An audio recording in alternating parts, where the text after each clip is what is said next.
Okay, babes, we are live from the village, and it is giving very cottagecore, very ancestral, very... And the sunset is just incredible. Let me show you the market. Wait, babes, clock it. She just walked into my shots, completely unprompted, with firewood. The audacity is not low today, babes. It is not low. No cap, babes, I'm going to ask her to move. Very respectfully, very unbothered, very that girl. Excuse me, ma.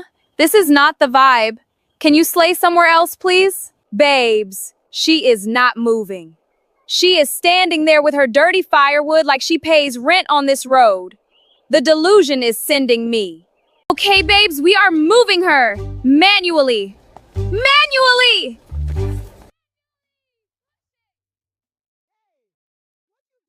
Okay, the village era is not flopping, babes. The content is unmatched. We are so back. Follow for part 2, babes. This trip is giving everything.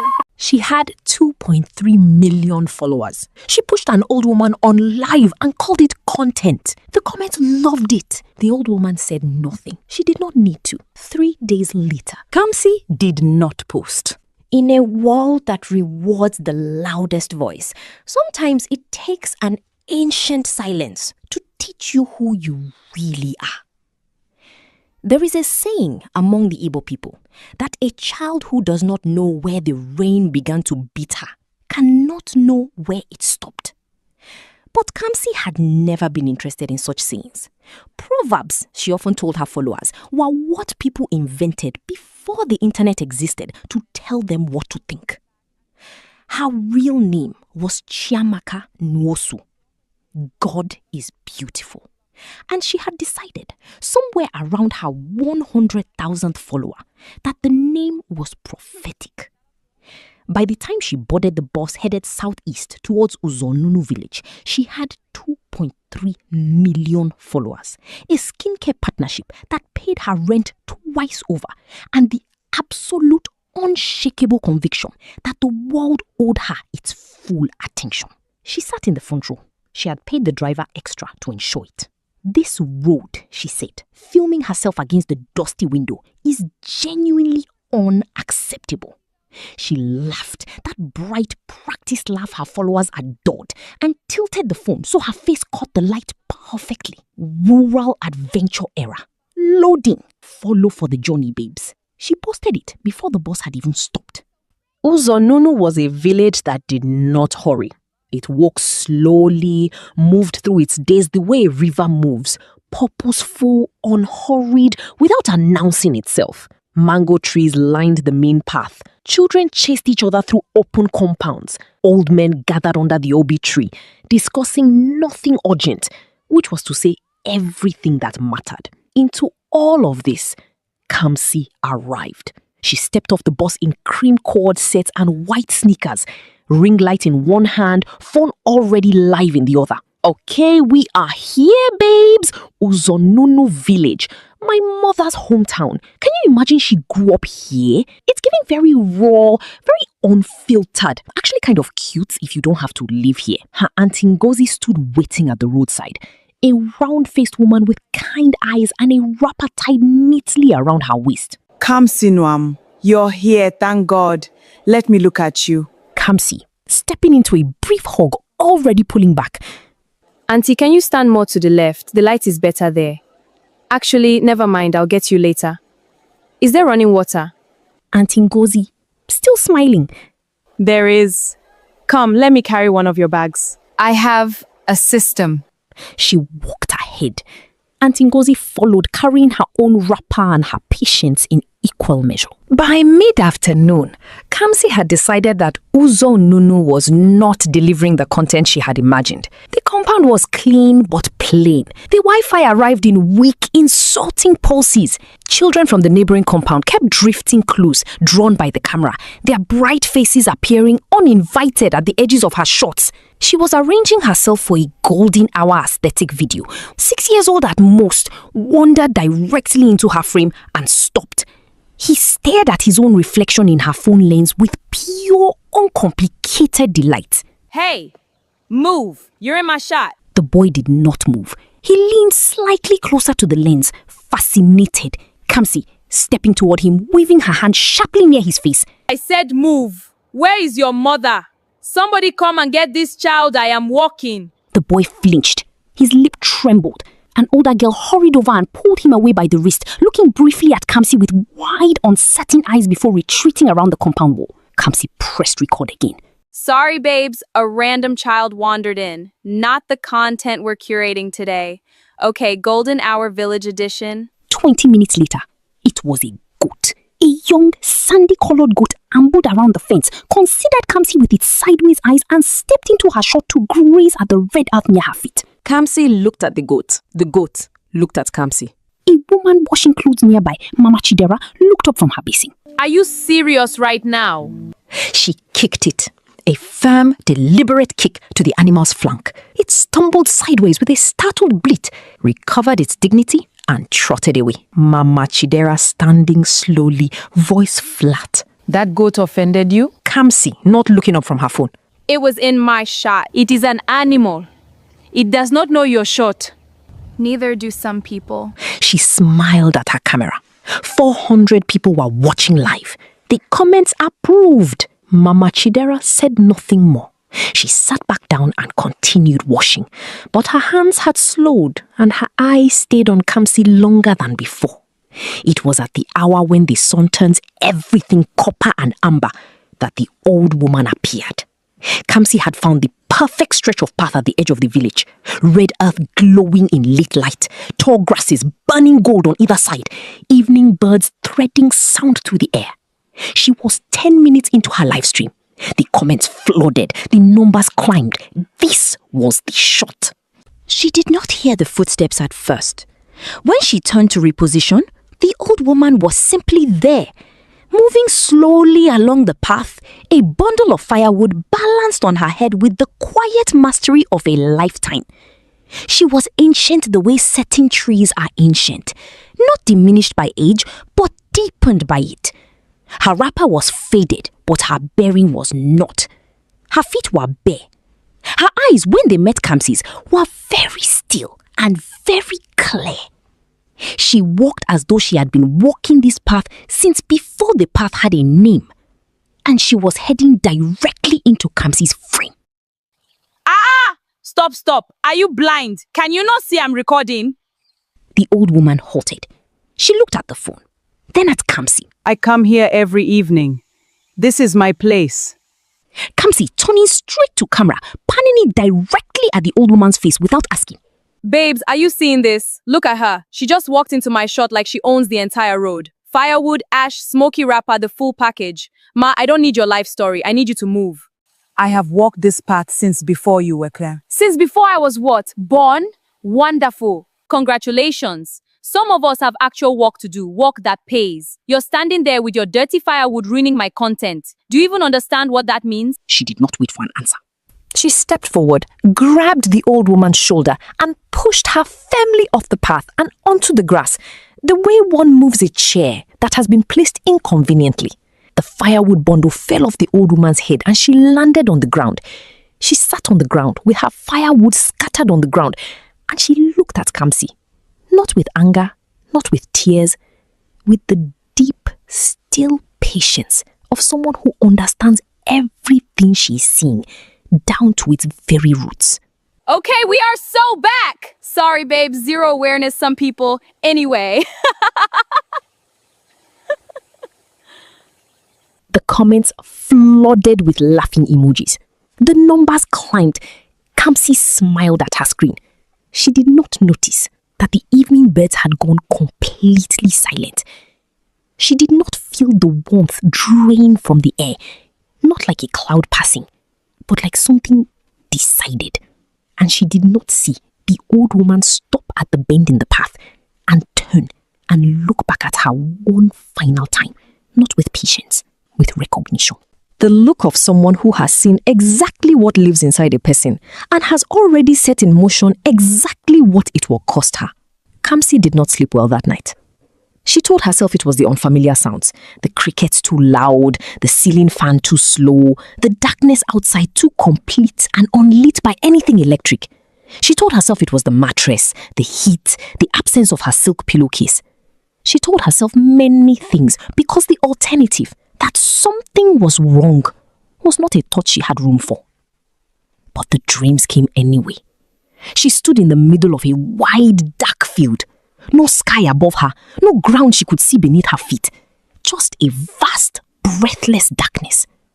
And in a circle around her, seated like a council, were the elders. Dozens of them. Ancient, silent, still as carved wood. They did not speak. They did not point. They only watched her with eyes that held no judgment, which was somehow worse than if they had. Judgment she could argue with.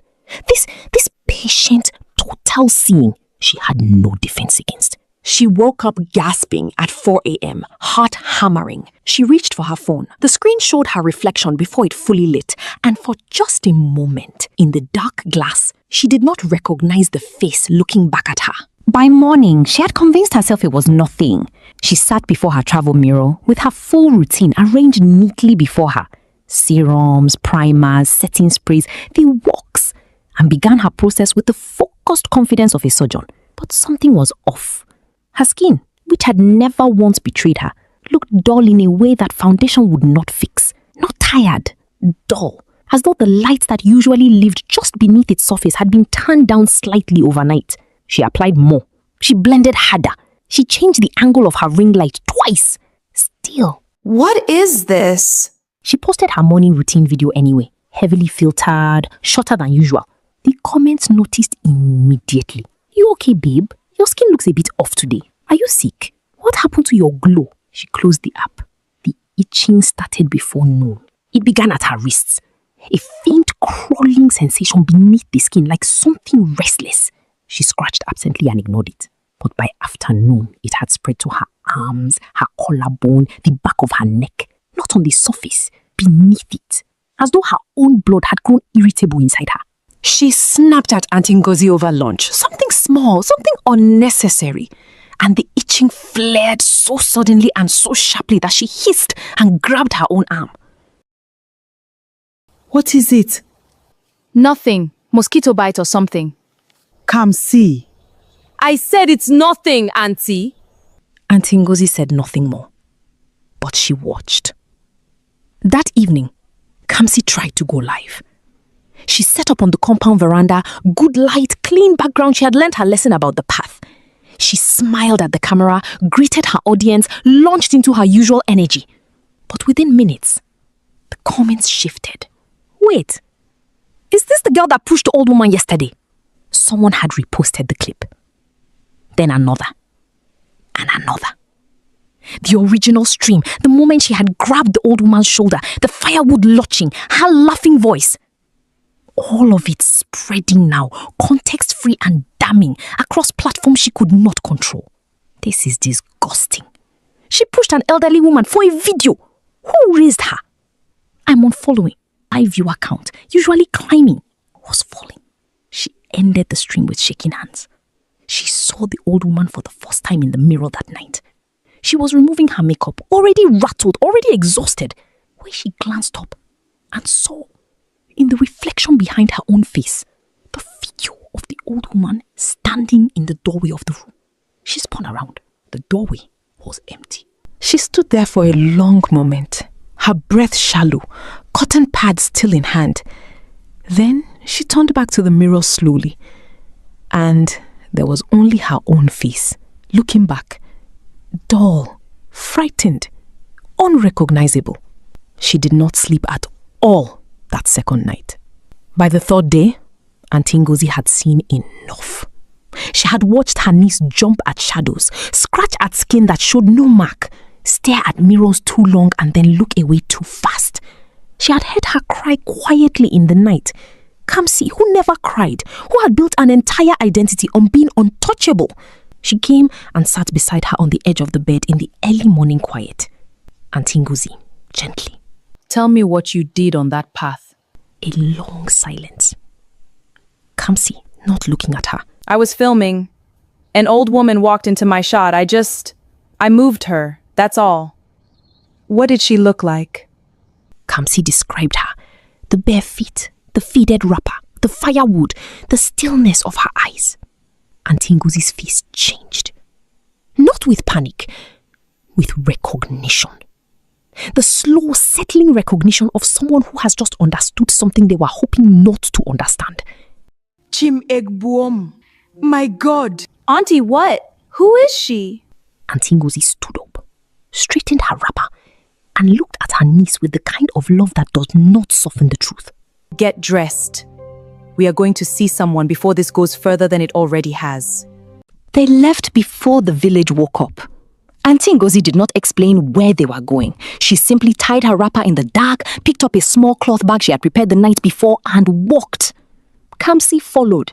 No ring light, no camera, no performance. Just herself, which felt uncomfortably thin.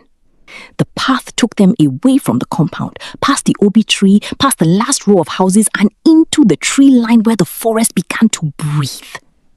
The air changed almost immediately. Cooler, heavier, thick with the smell of wet bark and something older underneath. Something that had no name in any language Kamsi knew. Auntie, where are we going? To someone who sees clearly. The herbalist compound sat at the edge of the forest like it had grown there. Low walls, a thatched roof dark with age, and a small fire already burning in the open yard despite the early hour. As though he had been expecting them. He was not what Kamsi had imagined. She had braced herself for theatre, raffia and animal skulls and dramatic incantations. Instead, he was a slight, quiet man of perhaps 70, wrapped in a plain white cloth, seated on a low stool beside his fire. He had the unhurried energy of someone who had long stopped being impressed by urgency. His name was Dibia Ezeudu. He did not stand when they entered. He gestured to the mats across from him without looking up. They sat. For a long moment, he said nothing. He studied the fire. Then he looked at Kamsi. Not at her face, not at her body, but at something slightly beyond her. The way a man reads a page rather than the paper it is printed on. 3 days. Since the first evening she arrived. And she touched the woman? Pushed her. On the path by the eastern grass. He exhaled slowly through his nose. He reached into the fire with a short stick, rearranged something in its center, and watched the flame respond. Kamsi, unable to stop herself. Can someone please just tell me what is happening to me? My skin, the dreams, I keep seeing her everywhere, in mirrors, in water, at the edge of fire. I'm not crazy. No, you are not crazy. You are simply being shown something. Shown what? He looked at her directly for the first time. Yourself. He spoke slowly, the way men speak when they have no interest in being misunderstood. The old woman, he said, was known to those in the village who paid attention to such things. She had lived among them for years, quiet, ordinary, asking nothing of anyone. But she was not ordinary. She was Lolo Adeze, the oldest woman in Uzonuno, a hidden servant of Ani, goddess of the earth and moral order. The gods, he explained, do not always announce themselves.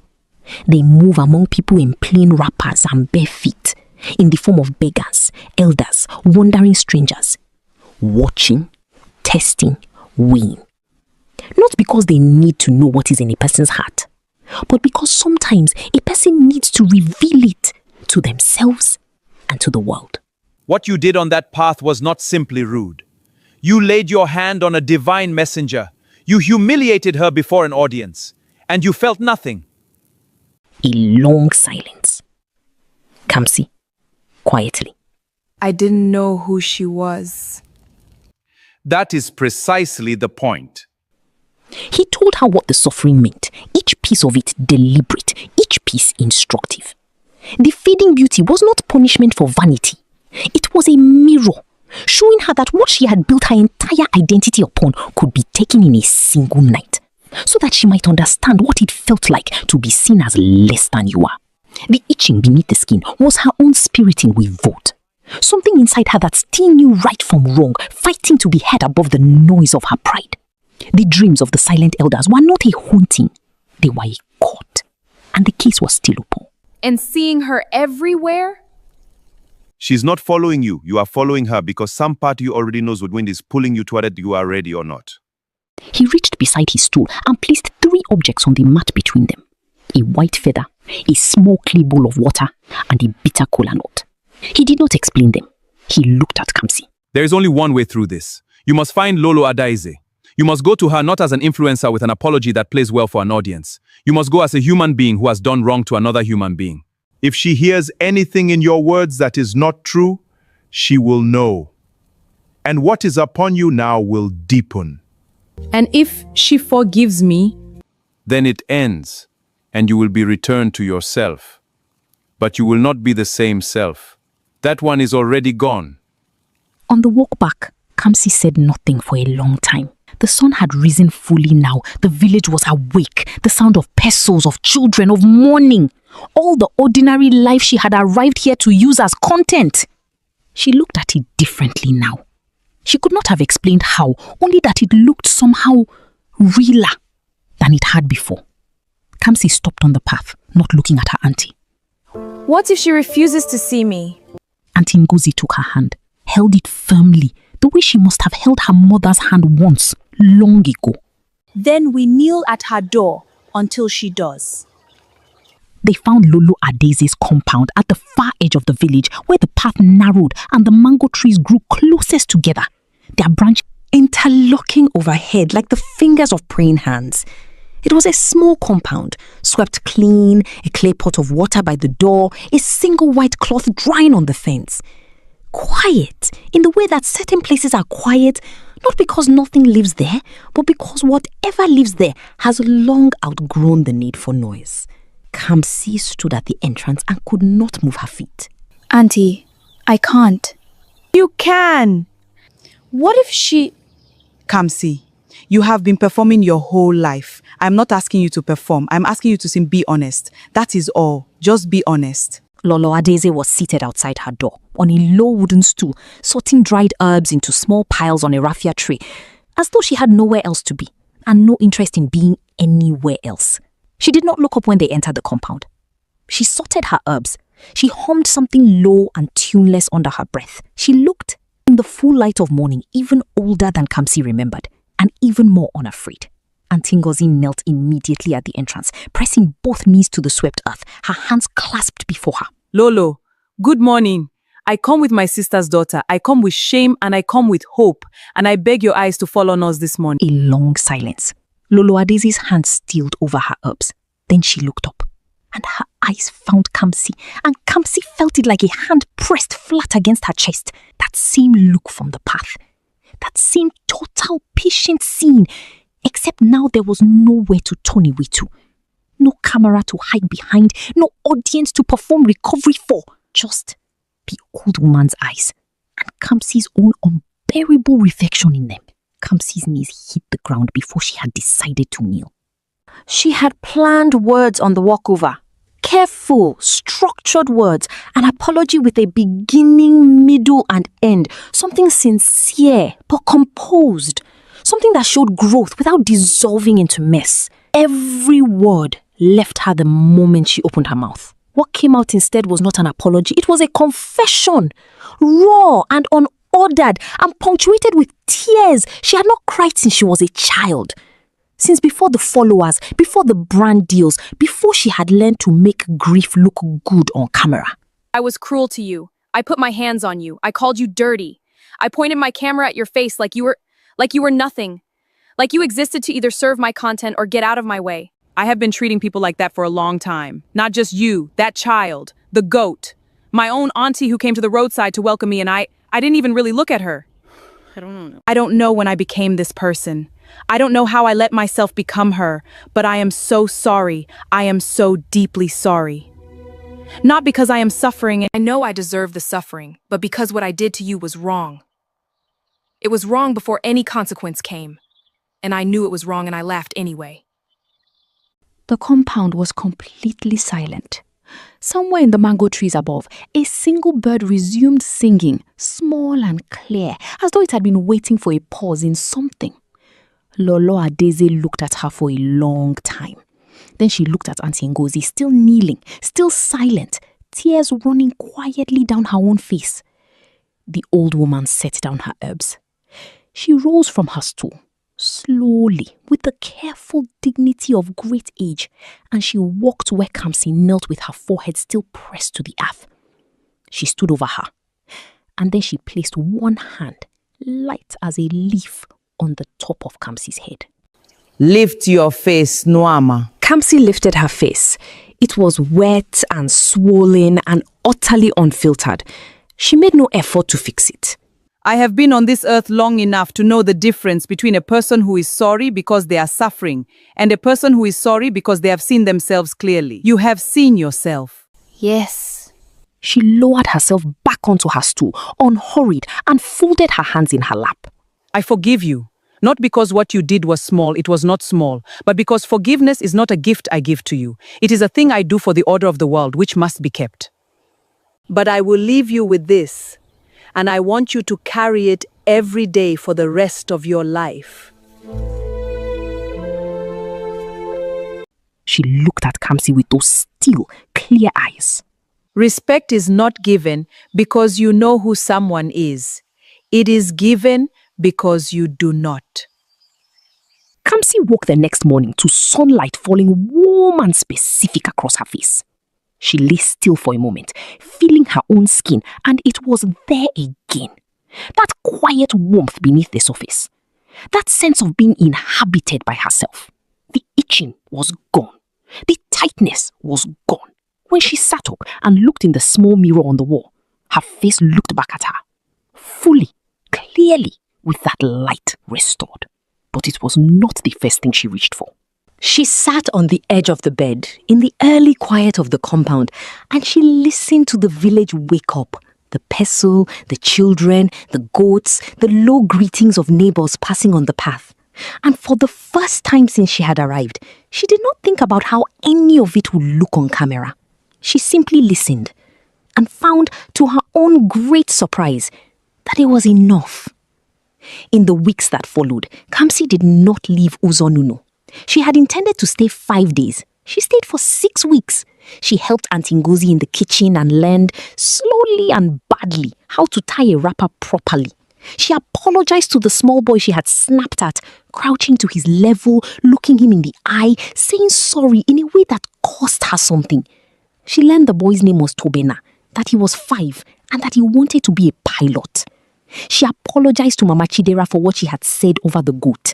Mama Chidera sucked her teeth once And then handed her a bowl of ofe onugbu and said, "Sit down and eat," which Kamsi understood was its own kind of forgiveness. She visited Lolo Adaize twice more, not out of obligation, but because she had discovered in the old woman's quiet compound something she had been unconsciously seeking in 2 million followers and never finding: the feeling of being truly, calmly witnessed. She did eventually return to her phone. She posted, but differently, less curation, more honesty. She told her audience plainly and without performance that she had behaved badly, that she had hurt people, and that she was working on becoming someone worthy of the attention she had spent years demanding. She expected to lose thousands of followers. She lost some. She gained more. But that was not what stayed with her. What stayed with her was the morning she walked the eastern path at golden hour, the same path, the same light, and an old man she did not recognize was coming slowly toward her from the other direction, carrying a bundle of sticks. She stepped aside, she pressed her hands together, she greeted him with the full respect of someone who does not know who they are speaking to and therefore gives everything. The old man smiled, surprised, pleased, unhurried, and continued on his way. Kamsi stood in the golden light and felt beneath her skin something she now recognized immediately: peace. Unperformed, unposted, unseen by anyone. Perfect. End of story. If you made it to the end of this story, thank you for staying with me. Do us well to hit the subscribe button so you never miss another beautiful tale like this. And right now, there's another lovely story waiting for you on your screen. Trust me, you don't want to miss it.